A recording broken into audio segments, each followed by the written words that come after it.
Hello everyone, Namaste and welcome back for this series. I'm hoping that you all are doing well and ready for today's session with Elizabeth's sister. So, wasting any time, I'm letting Elizabeth's sister to please take over the session. Thank you. Thanks, Shubangi, and hi, everybody. It's really nice to be with you here again, and welcome to any newcomers who haven't been on the earlier sessions. I suggest if you want to catch up, you probably look at the earlier videos so you have a better idea of what we're talking about. Let me just share my screen and we'll get started. Okay. So what we're doing here is we're talking about 10 principles of heartful living, which come from their creator, Babuji, who was one of the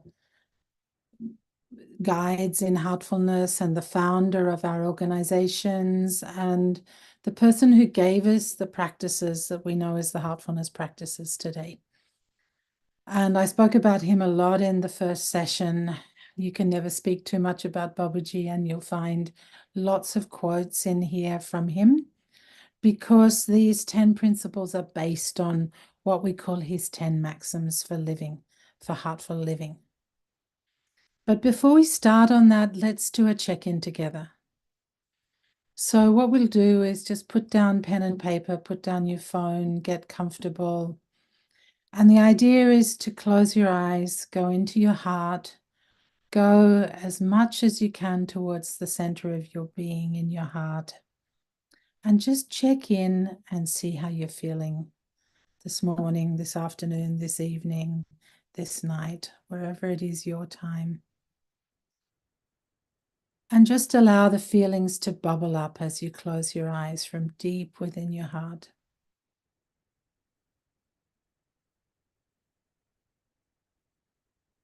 Take this moment to really feel your heart.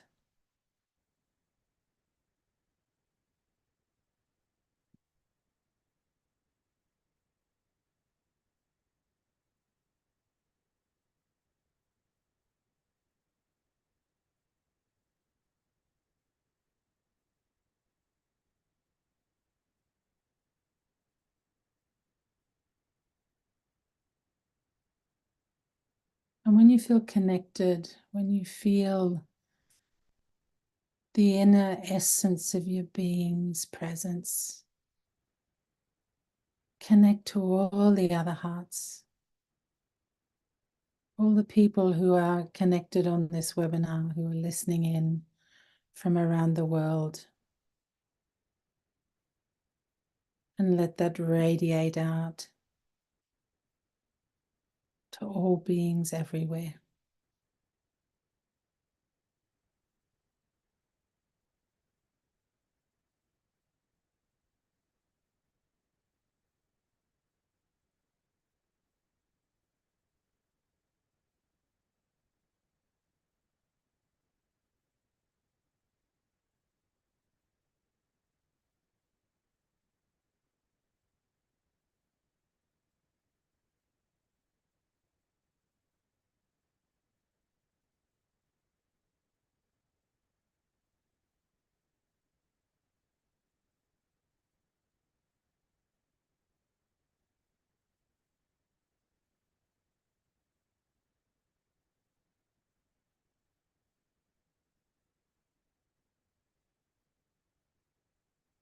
And as you hold that connection, prayerfully suggest that all beings are filled with love,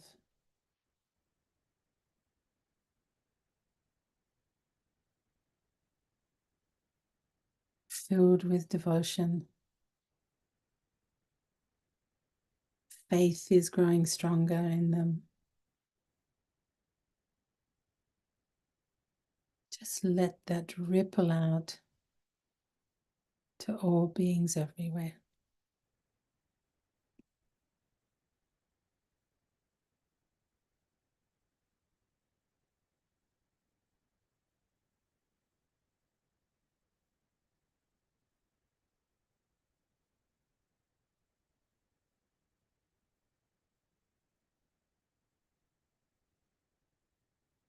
And when you're ready, come back up to the surface and gently open your eyes.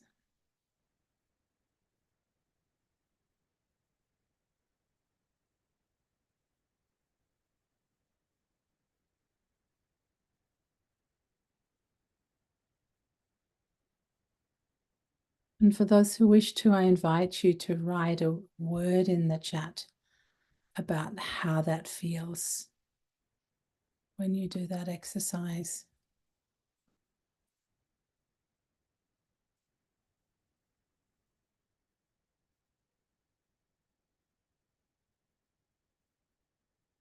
I can't see the chat at the moment, Shubangi, so if you could read them out, if whatever is written. Now I can. Very calm, settled, makes you focus on the present moment, relax, peaceful, connected. Yeah, it doesn't take long, does it, to create that connection, to create that peaceful, calm, centered feeling very much in the present. Great. So remember, we're talking about these 10 principles, and we group them into 5 elements of self-transformation. The baseline, the foundation of it all, is practice. From there, we create essential values, then behavior, our ability to be role models for others or leadership, and then continuous improvement. And we're still focused on practice at the moment. Last week, we looked at creating a daily routine involving time, space, posture, and purity, what we call principle 1. And of course, it's a very masculine principle in the sense of creating structure, creating a skeleton for how we practice, if you like, habits, discipline, routine.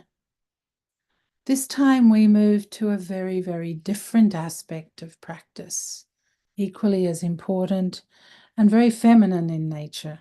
By masculine, feminine, I don't mean men and women.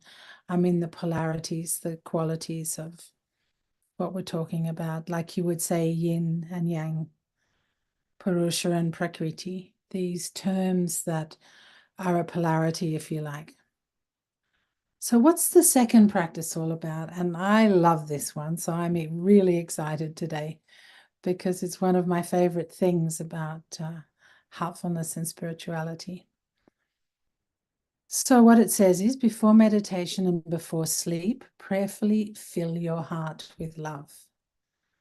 So what we're going to do today in the session is we're going to fill our hearts with love, with lots of practical application of what's known as prayer or intention or affirmation. So this is the principle, if you like, that really unites humanity. And that's so critical in this current day and age. And what Babaji says is, begin your meditation in the morning with a prayer for spiritual elevation. Offer your prayer in such a way that the heart is filled with love. This is principle 2. So we're filling our hearts with love. And we're doing it before meditation and before sleep during the day. Doesn't take long, just a few minutes. But imagine twice a day what you're doing is you're filling up your love tank in your heart. You're not ever going to run out of that tank if you do this practice. It's a phenomenal thing for all humanity to feel that their reserves of love are constantly filled to overflowing, radiating outwards into the world. So let's look at, what was happening when Babaji wrote these 10 maxims, these principles. So he wrote this in the 40s. World War II was raging across the planet. Europe, Japan, Burma, but not only that, people from all countries around the world, including India, including Canada, from where some of the participants are here, including Australia, where I'm from, all of them were at war. across the world. Not only that, India itself was torn apart by religious fanaticism. And it was a critical time. It was a very dark time in humanity.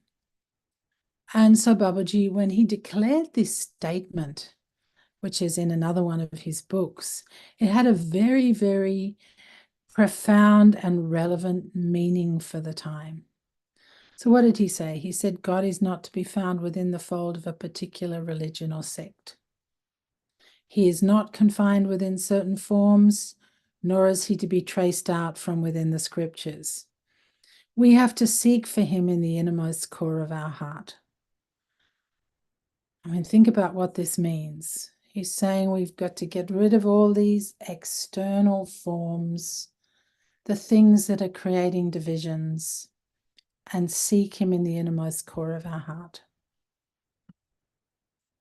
Can we say the world situation is any better today? We may not be in the midst of a world war, but I think everybody knows that we're in dire straits on many levels. And there are wars happening around the world, maybe not on the same scale, but just as bitter and just as gruesome. And not only that, we have many other issues to deal with today. So this principle is about letting love go viral. Babaji's vision, what he said in this quote, has catalyzed a universal movement that embraces all religions and faiths without distinction. And Babaji's vision was that this movement would sweep the world eventually. It started as a trickle in the 1940s when he founded the organization, the first of the Heartfulness organizations, and started this work. And other teachers, other sages were also interested in the same thing. But his vision was that this would sweep the world and lay the foundation for a humanity based on love and unity. So instead of all these factions, all this polarization, all this infighting, instead we have harmony, love, and unity. Does it mean there are no differences? Not at all. He's talking about a world based on love and unity with all the differences. So recently in Kanashantivanam at the Heartfulness World Headquarters, we had a global spirituality mahotsav where leaders from many different religions and spiritual groups and scientific groups from around the world came together. And we see these things happening in other parts of the world too. The Parliament of the World Religions in Chicago last year was the biggest it's ever been, including an even bigger group of different groups coming together. So we've already witnessed it starting, but we also know it's only the beginning. It's a silent revolution that's transforming human consciousness, but it's really in its beginning stages. It's just starting to snowball. And the way it will snowball is for each of us as individuals to embrace this idea of letting love go viral. How can we do this? So those of you who follow a spiritual practice would already be aware. Others may not, and you may do it in different ways for the moment. That's fine. What is common to all, though, is that through self-reflection and awareness, we know that we have the capacity to realize the presence of God within ourselves, the presence of that common essence, that unity, that oneness we know as life force, as God, as absolute. So many names for it. The names don't matter. And if the name God doesn't appeal to you, don't let that get in the way. Don't let it be a blockage. We're talking about that universal consciousness that is common to all of us. How do we get there? We need to refine the mind. We need to remove the complexities and impurities and move toward our center where we find that unification. And to enable this, Babaji created the heartfulness practices. And one of those 4 core practices is prayer.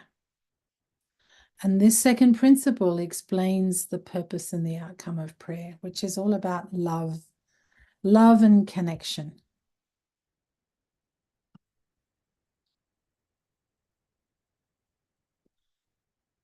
So many of you may think of prayer as something that's associated with religion or with begging for something to be fixed. You might pray when you feel sad or uncomfortable or when you've got a lot of worries. But prayer in its essence is something much bigger than that. It really is a communion, a communication, a conversation. So, and this is where in this principle, Babaji takes us right back to the essence of life itself, of who we are.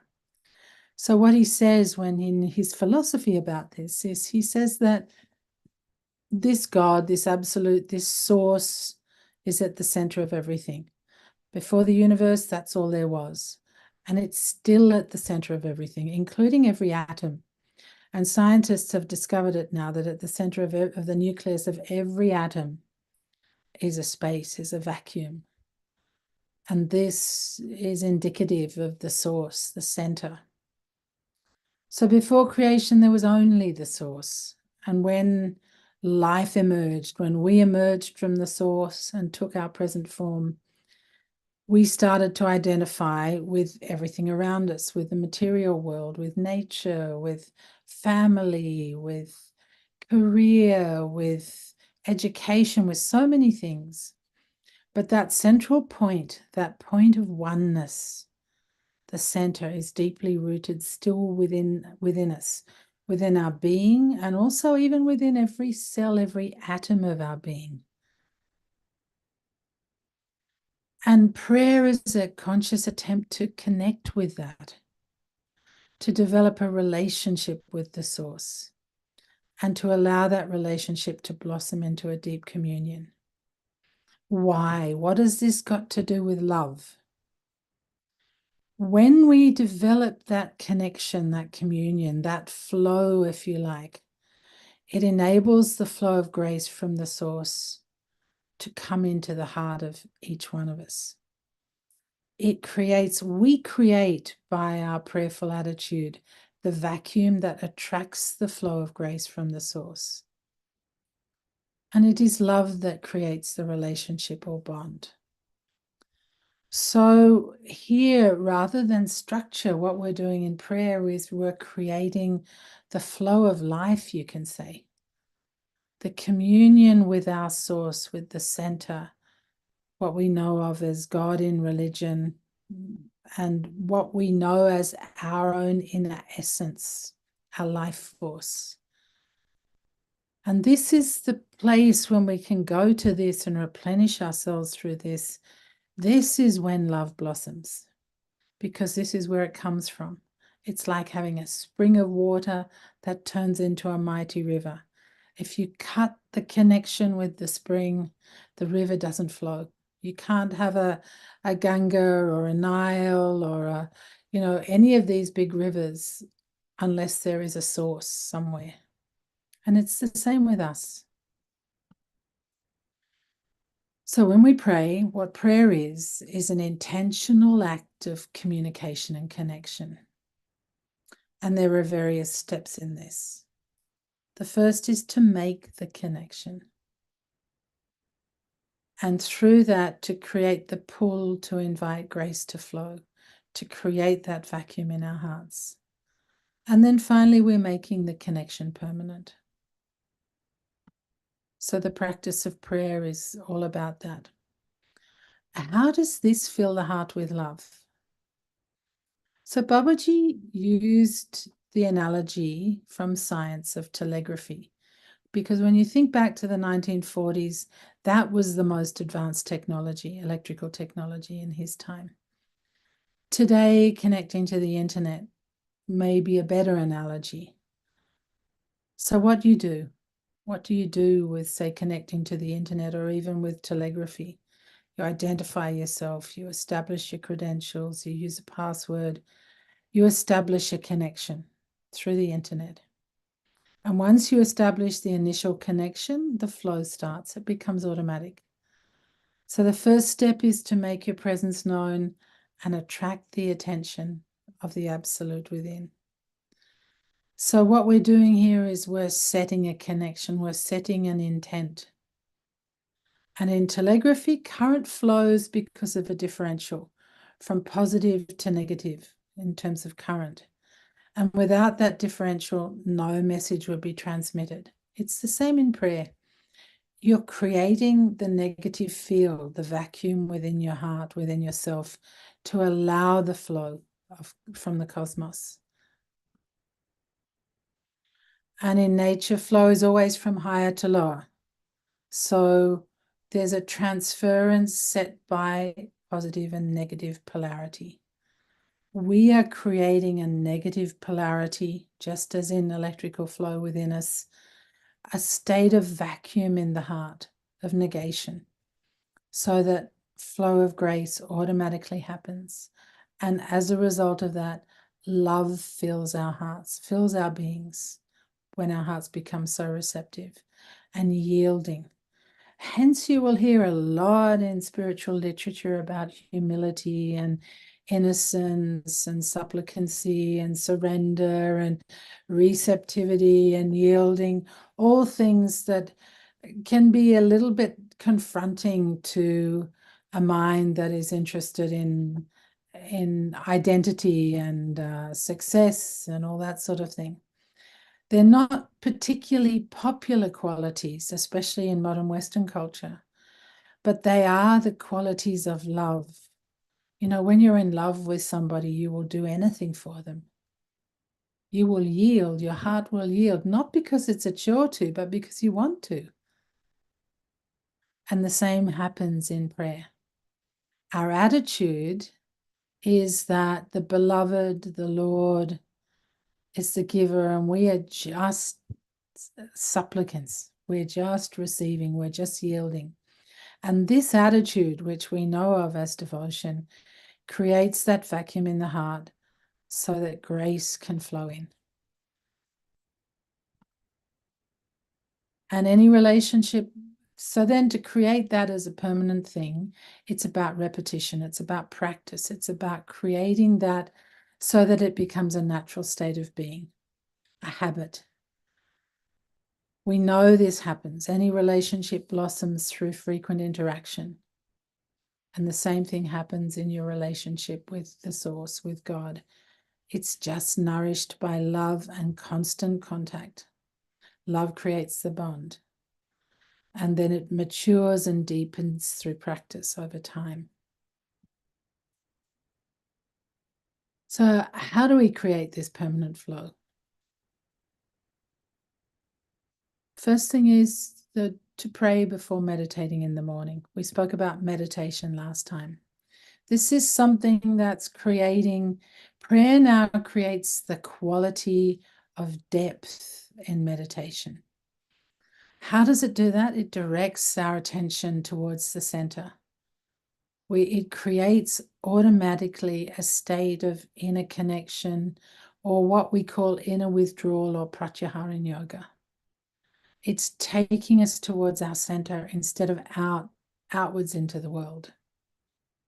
And of course, this facilitates dharana, which is that our thought is already directed towards the source, our center, because we've already put into our conscious mind that connection. We're aiming to have a relationship at that level. And so we've already gone within. We've gone beyond the thinking state to a state of communion. So then when we meditate after that, it's an absolutely natural progression. Meditation is taking us beyond the mind, beyond the thought. But when we've started that with prayer, we're already there in a sense. It's already paved the way for samadhi, or the state of union with everything, universal union, before we even start meditation. So the quality of meditation after doing your prayer in the morning will be completely different. It will be one of deep love and connection. And that makes all the difference to meditation. It will stop you just being stuck in your thoughts on the surface.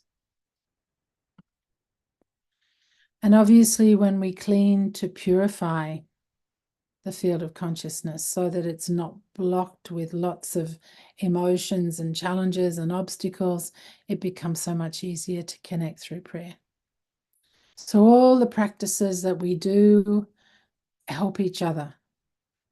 Meditation helps us to go deeper. Cleaning helps us to be able to have a purity so that we're not confronting obstacles along the way. Just like a pond where you can see right to the bottom. There's no turbulence, there's no emotional excitement, there's stillness. And then when we pray at bedtime, it affects the quality of our sleep. Can you imagine? And we're going to do it in a minute. Can you imagine that you are in that deep state of connection?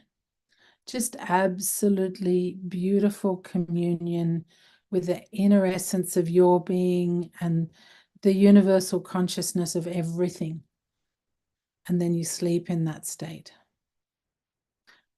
I suggest if you don't do it already, you try it, because the result is deeply restful sleep. It's so easy to plunge into deep sleep when you're in that state, because you're already in connecting with the state which is deep sleep or oneness with God.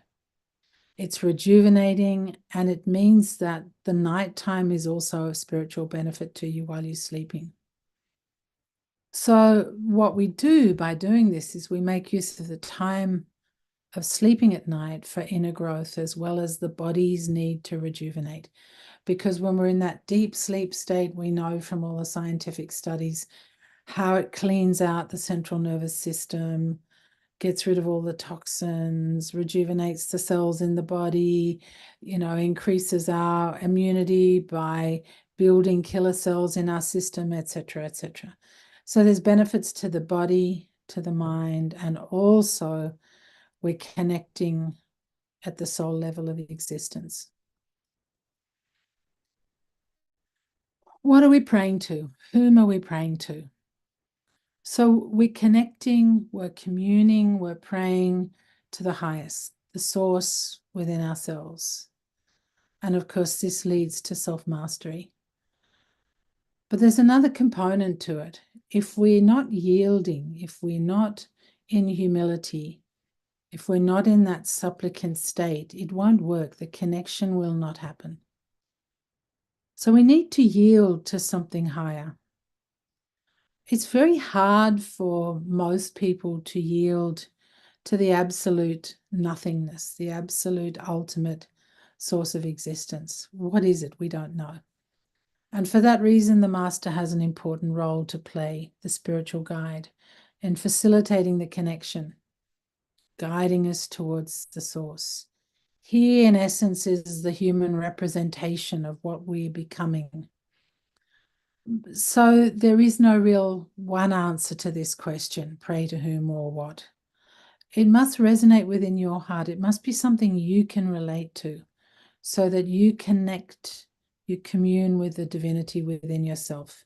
It can be a physical master, because that can help, but it can also hinder some people because they don't feel connected with a master, and they may want to pray to the highest, to the source itself. It's okay. Whatever works for you is what's important here, because it's about communion and connection with love. So it must resonate for you on that level. Otherwise, it won't work. Okay. So now we come to the practical part. So how do we do this? How do we pray? And there's a particular prayer within the Heartfulness tradition that was revealed to Babaji from above, that he put in his book on his principles, the 10 Maxims. And we're going to do that together today now, as an experience of what can happen when you go into this deep state. So a couple of things to remember. The first thing is that the words don't get blocked by the words. The words are there to evoke the feeling behind them, that feeling of connection, that feeling of yielding, that feeling of creating vacuum and flow in your heart so that grace can pour in. So if they don't make sense on an intellectual level, don't worry. Just try it. We're going to do it together. And normally you would say this silently within your own heart, but today I'm going to say the prayer out loud a couple of times. And what we'll do then is we'll sit with our eyes closed like we do in meditation. Listen to the words, let them become absorbed, and try and get lost in them. Try and go beyond the words to the vibrations, the feeling behind the words, imagining that all our hearts are connected. Because what you'll find is this prayer is not for me. This prayer is about all humanity. We're praying together for all of us. So, is everyone ready? You want to do this? Shall we do it together? Okay. So sit comfortably, close your eyes. Or if you feel that you want to keep your eyes open, you're not comfortable with your eyes closed, that's also okay. Just keep them lowered so you're not distracted by whatever's going on around you. And as I say the words, try and feel the vibration behind them, get lost in what that is, and feel a connection with your own source. O Master, thou art the real goal of human life. We are yet but slaves of wishes, putting bar to our advancement. Thou art the only God and power to bring us up to that stage.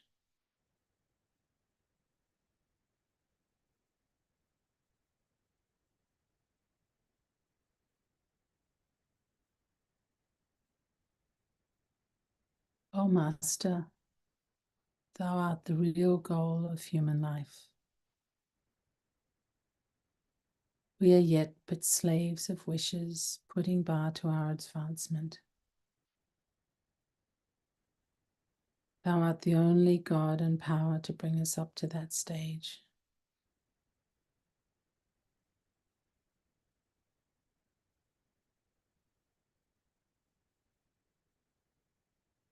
Let these words echo in your heart, resonate in your heart, and feel the vibrations behind them. Get lost in the words.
Feel the yielding in your heart, the openness, the expansion, the supplicancy, and how liberating that is.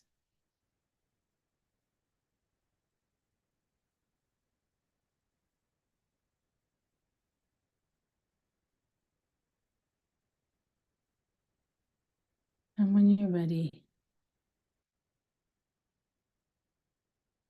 try to hold the condition, but come back and gently open your eyes.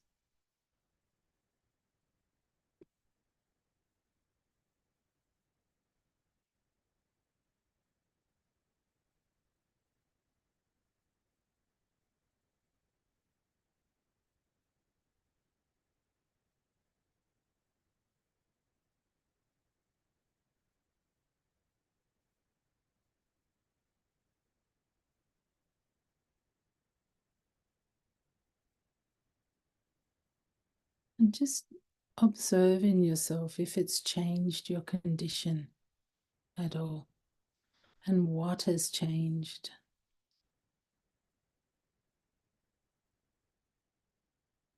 And again, make a note in the chat if you would like to share with everyone else.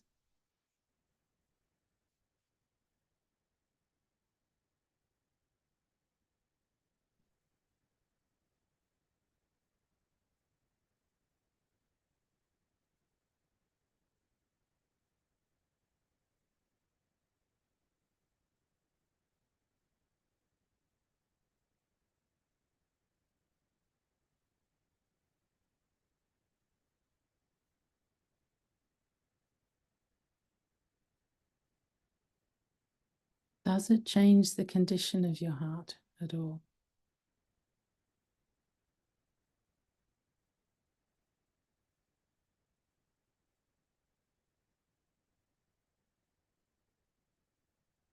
Yeah.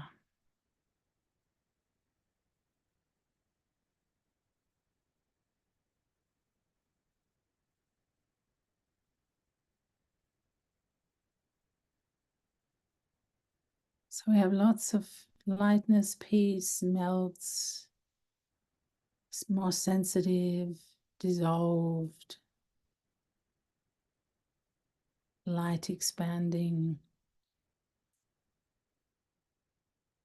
unable to put into words.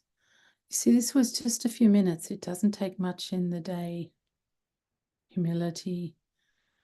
Just a few minutes can create that change in our hearts.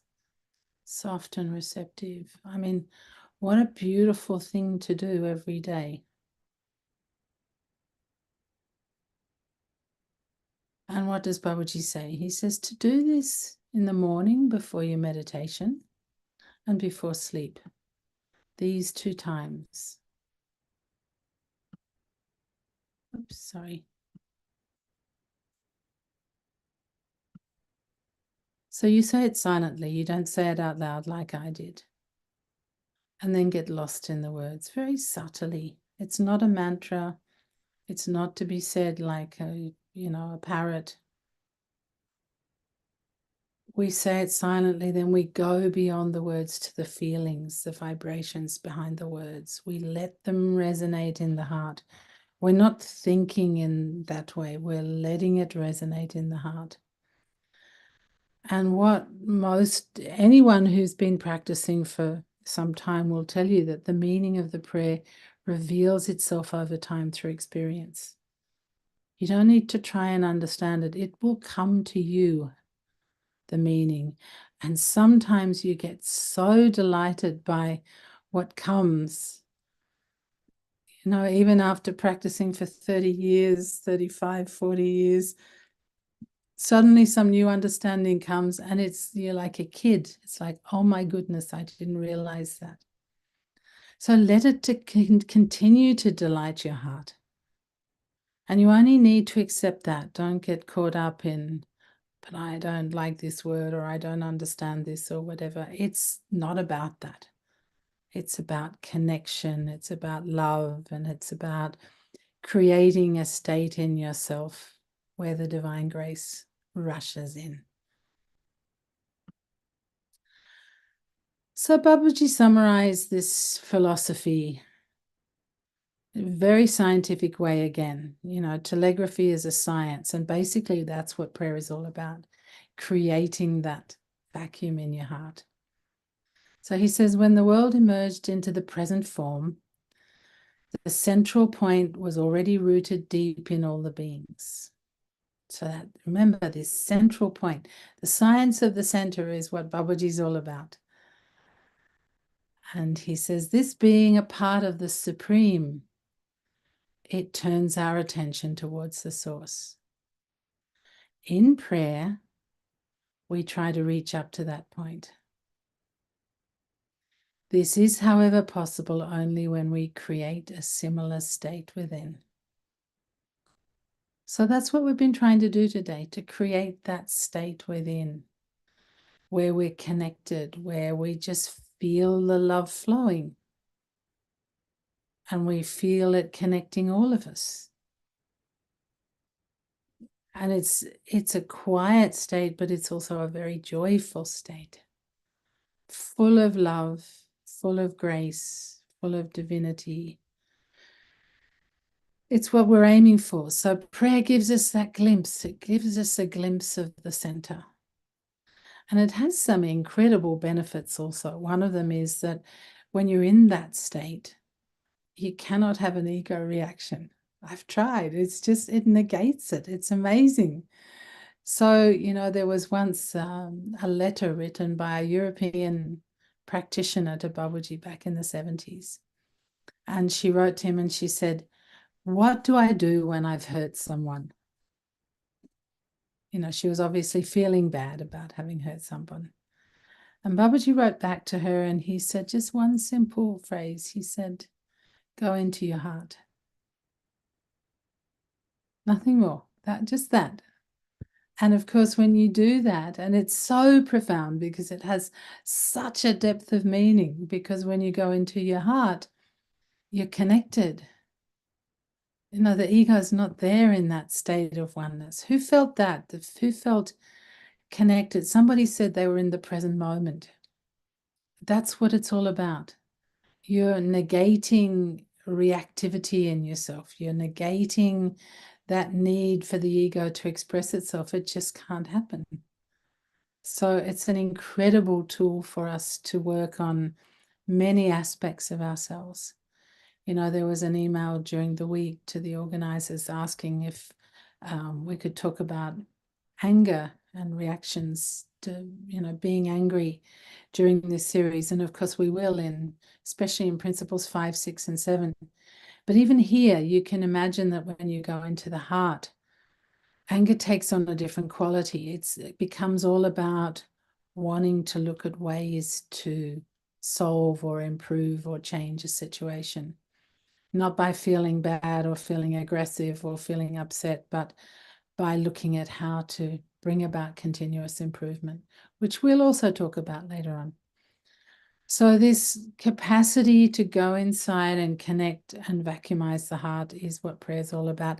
And it is amazing. It's life-changing, and its potential to take us towards love, take us towards connection, and take us towards acceptance.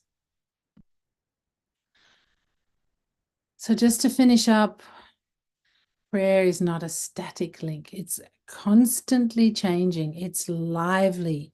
It's dynamic. It's communication. It's like a conversation with the center, with God. It's all about love, relationship, connection, and communion. And for me, it's the flow of life within life. So that's what this second principle is all about. And that's why, I've called it uniting humanity, because this is what prayer brings about in you, this ability to flow, to connect, to be sensitive to others, to be empathetic, all these things that, we may struggle with from time to time.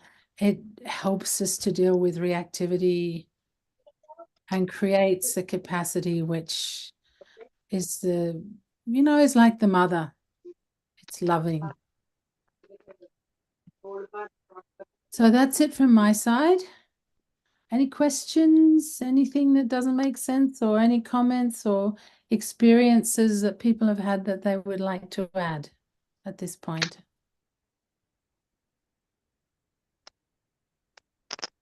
Please unmute yourself. Jackie has written, the reality of his presence is subtle, wonderful. It's all about that. Absolutely.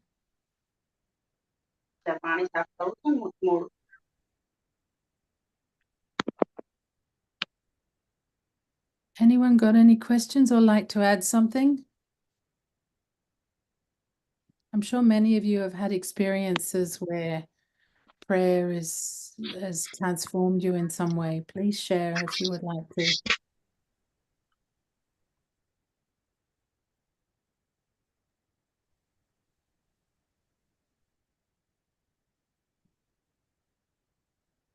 Jackie, you've got your hand up. Unmute yourself and say something. I did. Good morning, everybody.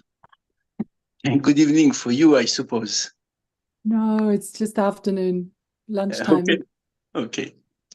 Well, I wanted just to share something which was one of the most interesting experience in which his presence is so real. In the beginning, it was like a space, I must say. I thought space was everything in that sense, that it was the nature of the master, let's say. And I was so amazed by the presence that I realized that the space in itself was not it, but the presence in that space was it. And how to say that the vibration, the frequency with that presence becomes so real that simplicity remains dominant. And I mean by simplicity, absence of complexity.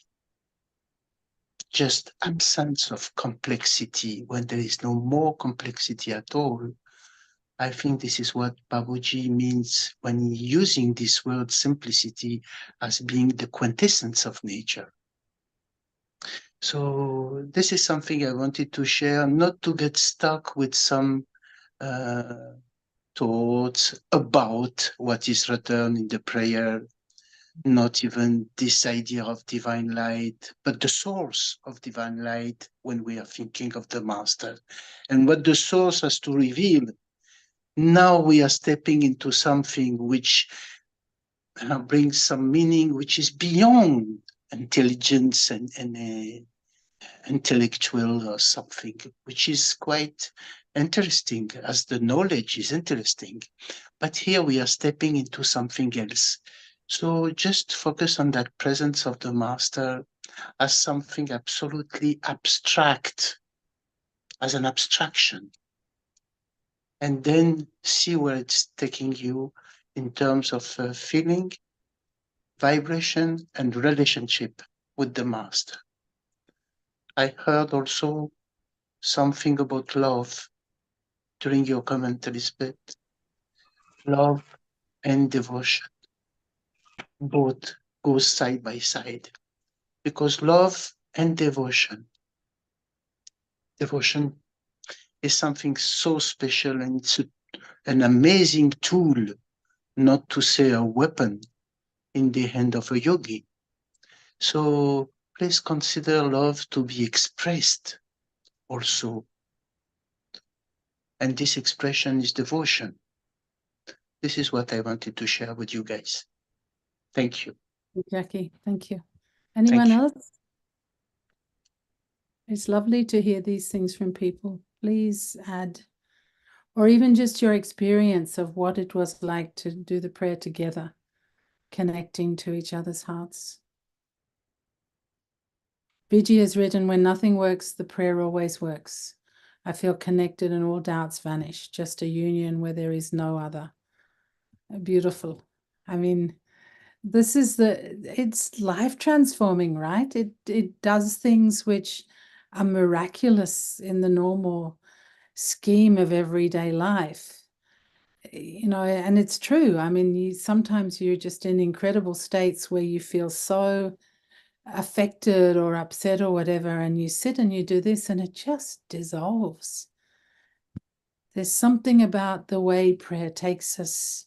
And as Jackie mentioned, we're talking about the master here, but not a master that's a physical form. I mean, this is the essence of the whole practice, the master, but in a way where there's a presence.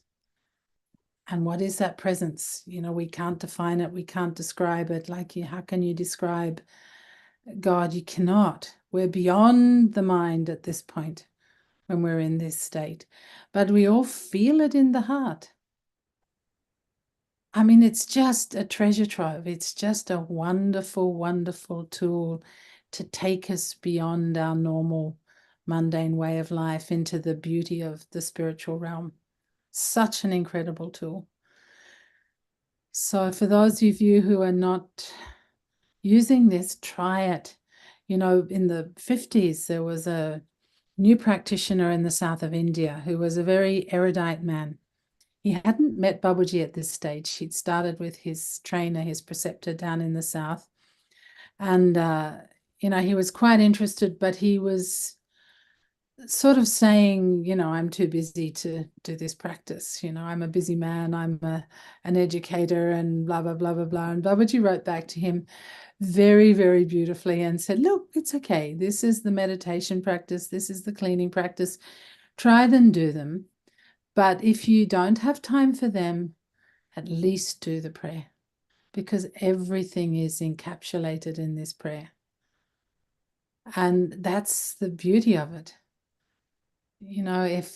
And that's why, of course, children can do it also. Everything is encapsulated.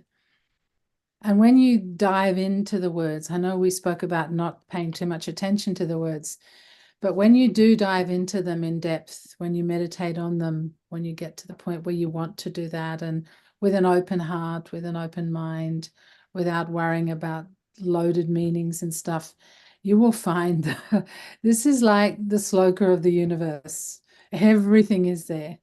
And again, all based on this science of the center that Babaji is giving us. It's just exceptional. Okay, anyone else? Otherwise, we will finish now. Thank you, sister, for the condition. Today, I basically woke up with the condition, interestingly, to match with today's topic of prayer. And my morning meditation, the prayer, today's revelation or understanding, every time it unfolds differently, has been two elements that are packed into it that came to my mind was desires and ego. And what I wrote in my diary was, and not just we say we, one aspect of it, the moment we say we, that really is addressing the part of that ego, letting go of the ego and taking it as a whole. So my diary writing for today was free us from the desires and free us from the ego, and we are there. Thank you. Thank you so much. Jennifer, you've got a hand raised. Please unmute yourself. Yes, it was very special to listen to Jackie's sharing, because if I look back in my diary, you're right, I do sometimes have difficulty with the words and getting into the basic feeling, because I pray a lot. Well, I also pray the rosary, but I've written time and time again, I just feel this space inside. And then I say, it's not just space, there's something there, but I didn't figure out what. So I'm very pleased to hear this sharing from Jackie, because I've written to myself, I use the word expansion, I use space, and more often I use space, and that's the only way I can put it. this morning I'm from Wellington, and you may have heard of Ravi Ravananda. Yes. Well, he's our preceptor, and we go to his place on a Friday morning. It's very, very, very special. Well, in the meditation this morning, some people describe it as a like a kaleidoscope, but it changes as you meditate. It goes up and down. But all of a sudden, I just felt, where am I? Where am I? And I felt myself getting a bit unorientated because I didn't know where I was. I first of all thought, well, I'm meditating, and it's first thing in the morning. I'm in my chair. I'm in my room. And then it was all happening very, very quickly. But I realized almost instantly also that I was with Ravi, and it was just yeah, it wasn't the usual space thing, but it was something I can't really put into words. I just can't. So I'll keep working on the prayer, but I want to share with the group that as a little person, I grew up in Zimbabwe. I used to say my prayers quite often, and I used to get down on my knees and say them because that's the way we were taught. And I did feel that I had this sort of link to something, God. And, I can understand that it takes a child to make a connection that is very strong. And we do lose that. But the prayer to me is very special. And yes, you're right. It's a wonderful tool. So I'm going to work on it more. Thank you. Thanks, Jennifer. Okay. Shabangi, I think we're done. Yeah. Yes. Anybody have any question last time we are asking? Okay. So thank you so much, Elizabeth sister. Thank you so much, everyone, for joining us today. We'll meet next week. And if you have any question, you will find out. So please make a note of and ask us next week. Okay. Thank you so much, everyone. Namaste.